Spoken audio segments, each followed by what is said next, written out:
Улуттук банк коммерциялык банктардын жана акча алмашуу бюролорунун ишине инспектордук текшерүүлөрдү мезгил менен жүргүзүп турат. Улуттук банктын маалыматына таянсак, мындай чара валюталык операцияларды жүргүзүү жана кардарларды тейлөө жагында Кыргызстандын мыйзамдарын жана банктык ченемдик укуктук актыларынын талаптарын бузууга жол бербөө максатында өткөрүлүп турат. 2022 жылдын башынан бери коммерциялык банктарда 131 текшерүү жүргүзүлүп, анын натыйжасында өлкө мыйзамдарына ылайык таасир этүү чаралары көрүлгөн.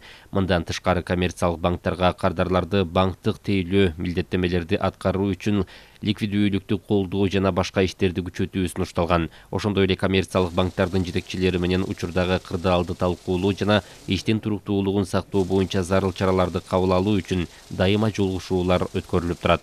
Акча алмашуу бюролорунун ишин көзөмөлдөө жагында жыл башынан бери 120 жайга жана улуттук банктын тиешелүү лицензиясы жок чет өлкө валютасын алмаштыруучу жактарга 54 инспектордук текшерүү жүргүзүлүп, 30 жазма буйрук жөнөтүлгөн, 34 ирет алмашуу бюролорунун лицензиялары токтотулган, бир алмаштыруучу бюронун лицензиясы кайтарылып алынган. Мындан тышкары айыппул салынган. Улуттук банктын тиешелүү лицензиясы жок алмашуу операцияларын жүргүзгөн жактардын алып сатарлык аракеттерине жол бербөө максатында укук коргоо органдары менен биргеликте тиешелүү иш чаралар кошумча жүргүзүлүп турат.